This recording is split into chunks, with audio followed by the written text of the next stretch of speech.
Bonjour à tous, si vous êtes là avec moi dans cette vidéo, c'est que vous voulez aussi réussir votre CESS mathématiques. On va faire un devoir de trigonométrie, dimanche matin. Beaucoup d'autres ont des examens. Nous, ce sera, je pense, le mois de mars. Alors, avant de commencer, je ne vais pas faire beaucoup de blabla, mais je vais quand même dire deux choses. Première chose, si vous êtes découragé, c'est tout à fait normal. Parfois, quand on est découragé, on fonce simplement, on fait le devoir, on écrit, on ne pense pas trop à autre chose. Voilà, on fonce, même si on est découragé. Oui, on est tous de temps en temps découragés. Deuxième chose, quand même très importante, c'est que moi aussi, je ne me retrouve pas très bien dans cette organisation de parties de maths, etc. J'essaye d'adapter à chaque fois le document que vous trouvez ici en dessous, en dessous de la vidéo. Et voilà, je dois changer tout le temps. Je ne comprends pas très bien. Ça, c'est parce que c'est un système où on a accès au fur et à mesure qu'on donne des devoirs à la totalité du programme. C'est compliqué, mais ne vous inquiétez pas. À la fin, donc peut-être en février-mars, on va faire le point, on va regarder si on a tout fait. Donc ne vous inquiétez pas, on commence. Et donc, c'est quoi la première question de apparemment trigonométrie, leçon 2, 10 entre parenthèses? Pas très sûr ce que ça signifie. Mais donc, on donne les angles de mesure suivantes. Donc, on nous donne trois angles. Alpha est égal à 120 degrés et on appelle ça le point A. On a bêta égale à moins 45 degrés et c'est le point B. Et puis, on a lambda est égal à 200 degrés égal à point C. Et qu'est-ce qu'on demande? On demande à quel cadran appartient le point A, B, C. Normalement, ce que je fais, c'est je vais dessiner le cercle, mais le cercle, vous allez comprendre par après pourquoi. Pour l'instant, je ne dessine pas le cercle exactement, c'est simplement pour trouver les cadrans. Donc, je fais ici juste un petit croquis. Après, je dessine un autre cercle. Vous voyez, et donc, on donne les mesures en degrés. Donc, ça veut dire que on sait qu'ici, c'est 0 degré. Ici, c'est 90 degrés. Oui, on peut écrire degrés, hein. Ici, c'est 180, voilà, etc. Mais donc, maintenant, on demande 120. Ben, 120, on sait que c'est entre 90 et 180, d'accord? Ça va se trouver, j'imagine, plus ou moins ici. Et donc, je sais que ça, c'est cadran 1, 2, 3, 4. Oui, ça, vous devez le savoir que c'est 1, 2, 3, 4. OK? Donc, moi, je sais que c'est le cadran 2. Hein? 120 se trouve ici quelque part. Ça doit être cet angle-là. Ça doit être 120. Puis, moins 45. Oui, je sais que quand c'est moins, je vais dans ce sens-ci. Hein? OK? Je sais quand je vais dans ce sens-ci, ça ici, c'est moins 90. Donc, bah, moins 45, bah, et c'est même juste au milieu, mais donc je sais que c'est le cadran 4, donc j'écris ici 4. Et alors, lambda, c'est 200. Bah, écoutez, 200. Donc, de nouveau, je vais vers la droite, donc c'est 0, 90, 180. Bah, 200, ça doit être plus loin que 180, mais ici en dessous, c'est 270. Hein? Vous le savez, 270 est égal à moins 90 si je vais dans l'autre sens. OK, donc je sais que, je ne sais pas exactement où, mais je pense plus ou moins ici, 200 va se trouver ici quelque part. Mais en tout cas, c'est le cadran 3. Voilà, et ça, c'est tout pour. Donc, ça, c'était numéro 1. Je ne l'ai pas fait très. Donc, ça, c'était 1. Hein. Vous devez donc écrire les cadrans. Numéro 2, mais je vais probablement euh, scroller un tout petit peu. Mais donc, qu'est-ce qu'on demande? Je vais d'abord regarder ce qu'on demande. Dessiner le cercle trigonométrique de centre O, l'origine est O, et de rayon égal à 3. Indiquez bien les unités sur les axes. Oui, parce qu'en fait, ça veut dire quoi? Avant de le dessiner, donc ça veut dire le rayon, donc de là à là, vous voyez ce que je dessine, ça ça va être 3 centimètres. Et vous, quand vous allez le dessiner, vous devez le faire vraiment exactement avec votre équerre. Moi, je ne sais pas le faire exactement avec un équerre ici sur mon petit tableau connecté, mais vous devez le faire. Mais donc, moi, je scrolle maintenant et je vais quand même essayer de dessiner ce cercle plus ou moins. Vous commencez sur votre papier. D'accord? À tout de suite. Voilà, moi je suis de retour et donc on a dit dessiner le cercle trigonométrique des centres O, hein, c'est l'origine. Voilà, ça c'est l'origine. Et des rayons égales à 3 centimètres. Donc vous voyez, moi j'ai dessiné 1, 2 et 3 va être ici. Oui, chez moi, c'est pas du tout précis, mais vous devez le faire vraiment très exact, hein. Indiquez bien les unités sur les axes. Mais ça, j'ai fait, mais donc vous pouvez aussi le faire là, hein. 1 centimètre, 2 centimètres, hein.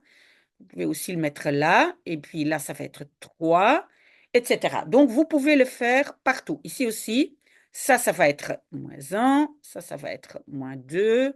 Évidemment, là, -3, -1, -2, voilà, et éventuellement là, -3 si vous voulez. Ici, -3, voilà. Donc, vous marquez, euh, on a demandé d'indiquer bien les unités, hein, parce que le rayon est de 3 centimètres. J'espère que ça, c'est clair. Donc, A, où est-ce que je vais mettre ça? A. Non, pardon. Marquez les points A, B et C sur le cercle. OK, alors on va retourner un tout petit peu. C'était quoi? A, c'était 120. Donc, où est l'angle de 120 degrés? Donc, j'avais dit, ici, on a 0 degré, ici, on a 90 degrés, bien indiqué, hein, et ici, on a 180 degrés. Donc, ça veut dire qu'entre 90 et 180, il y a de nouveau, il y a 90. Si je divise ça en 3, j'ai chaque fois 30 degrés. Donc, 90 plus 3, c'est 120 degrés. Et c'était ça, hein? Oui, c'était 120 degrés. Donc, je vais indiquer ici, ça c'est le point A. OK? Ça veut dire quoi? Donc, c'est marquer les points. OK, juste les points. Ça, c'est A. Bêta, oui, si je me souviens bien, c'était -45. Donc, vous le savez, si ici j'ai 0, en dessous ici, j'ai -90, parce que je vais dans l'autre sens. Ça veut dire que -45 est exactement au milieu entre 0 et 90. Donc, je vais marquer ici -45 degrés et c'est mon point B. Et puis le point C, c'était 200 degrés. Ben, 200, oui. Donc, il est entre 180 et ici, en fait, c'est 270. Voilà. Mais je crains, pour arriver à 200, je vais devoir diviser tout en 10 degrés. Et donc, 90 degrés. Donc, entre 180 et 270, j'ai 90 degrés. Donc, je vais devoir mettre 8 tirets. Je vais essayer de le faire. 1, 2, 3, 4, 5, 6, 7, 8. Oui. Chez vous, ça doit faire à chaque fois 10 degrés, n'est-ce pas? Chez moi, c'est pas bien. Ici, c'est beaucoup trop grand. OK. Mais tant pis. Donc, de 180, j'avance 10, 10. Donc, ici, ça va être 200 degrés. Et donc, ici, je vais marquer quoi? Point C. OK? Donc, j'ai fait 2A. Maintenant, 2B. Représenter, pardon, le cosinus de alpha, la tangente d'alpha, le sinus de bêta et la cotangente de lambda. Ça, on va devoir dessiner. OK, on doit savoir que le cosinus se trouve sur l'axe ici, hein, ce qu'on appelle normalement, quand on travaille avec différentes fonctions, l'axe X. Alors, donc, d'abord, je vais dessiner peut-être l'angle alpha. Et alpha, c'était donc, hein, ici, mon angle de 120 degrés. Hein, je fais ça comme ça. Donc, vous voyez, c'est l'angle là. Ça, cet angle-là, c'est alpha. Regardez bien et suivez bien avec moi, parce que finalement, on va avoir énormément d'informations sur ce cercle. OK, alors, comment est-ce qu'on va faire? Ben, on prend ici le point de 120, on va le descendre sur l'axe X, voilà, et ça ici, ça, ça va être le cosinus de alpha. Comment est-ce qu'on va le... Oui, on doit le représenter. Donc, je sais pas, prenez peut-être une couleur, mais ce morceau-là, c'est le cosinus de alpha. Après, la tangente d'alpha. Oui, et ça, en fait, je n'ai pas encore dessiné. Mais la tangente, pour la tangente, je dois tirer une ligne droite verticale qui traverse ici 0. Moi, c'est pas facile parce que je peux pas utiliser de latte. Donc ça, ici, on va dire c'est la droite de la tangente. Je marque TG est tangente, hein, voilà. Et la cotangente, vous allez voir, après, ça c'est horizontal, je le fais après. OK. Et donc, qu'est-ce que je fais maintenant? Je dois prendre mon angle de 120, hein, ici est le point, vous voyez où je dessine, et vous devez rallonger, on va dire, la jambe de cet angle jusqu'à la ligne ou la droite de la tangente. Comment je le fais? Voilà, j'ai déjà mis des pointillés, mais je continue. Vous voyez où je dessine là? Je continue. J'espère que mon écran est grand assez. Attendez, je scrolle un peu vers le haut. Voilà. Et ici, on va dire, la jambe de mon angle va traverser la droite de la tangente. OK? Donc, ça veut dire quoi?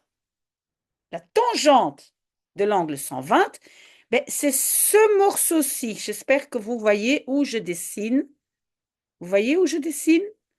Vous devez le faire beaucoup mieux que moi. Donc ça, c'est tangente alpha. OK? Qui va être négatif. Vous voyez? Quoi d'autre?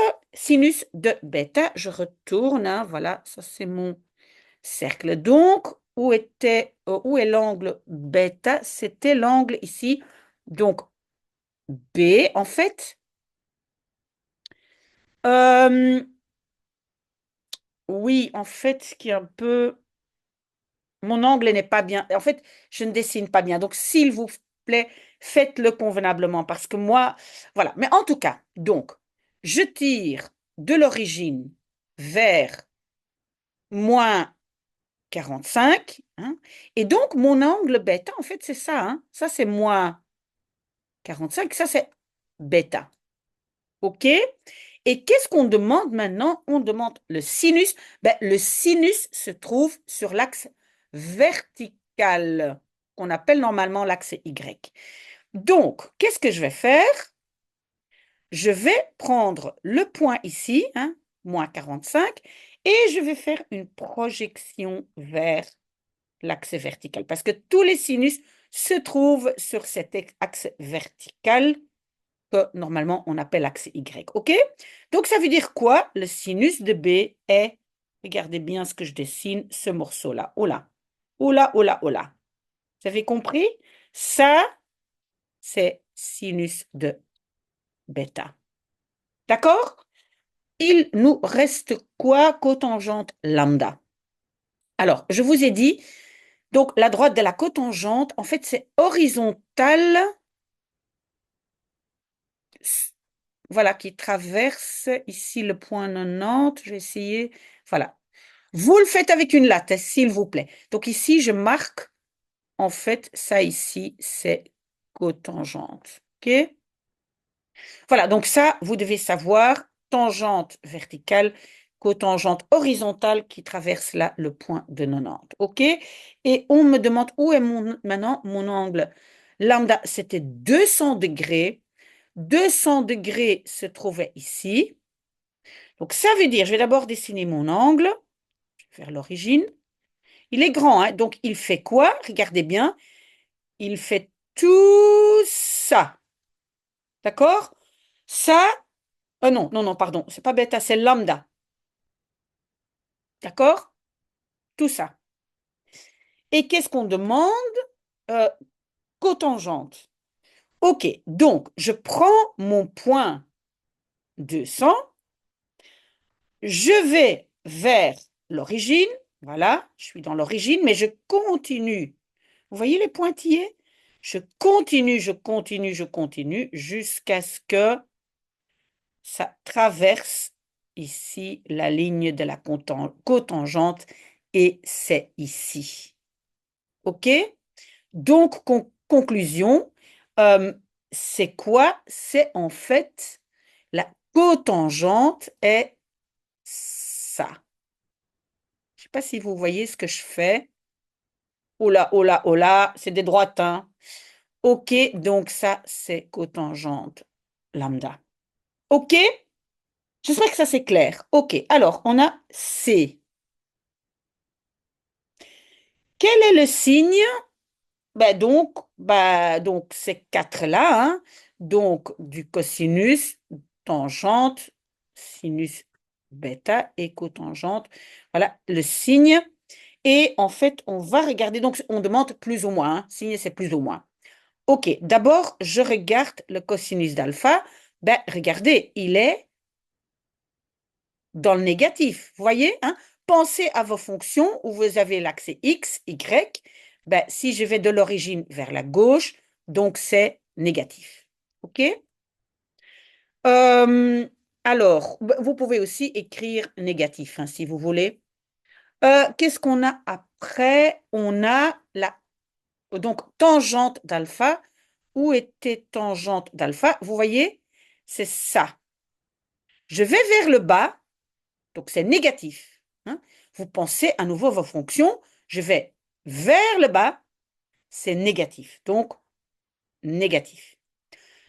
Sinus de bêta. Sinus de bêta était, c'est le morceau ici.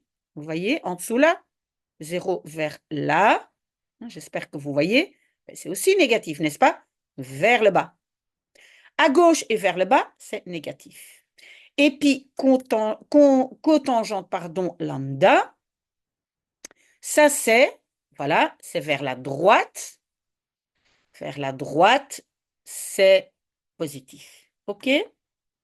Donc ça, on a indiqué aussi. Il y a encore une dernière chose, D. Alors, en mesurant sur la figure, déterminez la valeur à nouveau des quatre. Donc, cosinus alpha tangente, voilà, etc. Donc, vous devez maintenant mesurer. Moi, je ne sais pas le faire parce que je ne l'ai pas fait exactement. Donc, moi, je vais donner les mesures approximatives pour que vous puissiez mesurer. Alors, donc, le cosinus de alpha, où est-ce que vous allez le mesurer? Se trouvait de 0 jusqu'à ici. J'espère que vous voyez où je dessine. Pour moi, ça doit faire moins, pas moins 2. Donc, vous mesurez de 0, de l'origine vers là, d'accord? Et donc, je vais dire pas moins 2, on va dire moins 1,8, peut-être, mais c'est pas exact, hein? C'est pas exact. OK? Alors, tangente alpha. Ça se trouve où? Ben voilà, vous mesurez de là vers le bas, tangente alpha, on va regarder. Donc, en fait, si vous avez bien dessiné de 0 jusque plus ou moins ici, vous avez moins 3, hein, parce que vous savez qu'ici, ça c'est moins 3. Vous devez mesurer encore plus loin. Donc, ça va être quoi? Peut-être moins 4, peut-être pas, parce que moi, c'est pas du tout exact, hein. Disons moins 3 quelque chose. Moins 3,5. Mais c'est pas du tout exact, je continue à le dire. OK, alors, sinus, pardon, de bêta. Sinus de bêta se trouve ici en dessous. Donc, c'est de l'origine jusque ici. OK, vous mesurez. Moi, je me dis, c'est pas -3, c'est un peu moins. On va dire -2,8 peut-être, je ne sais pas.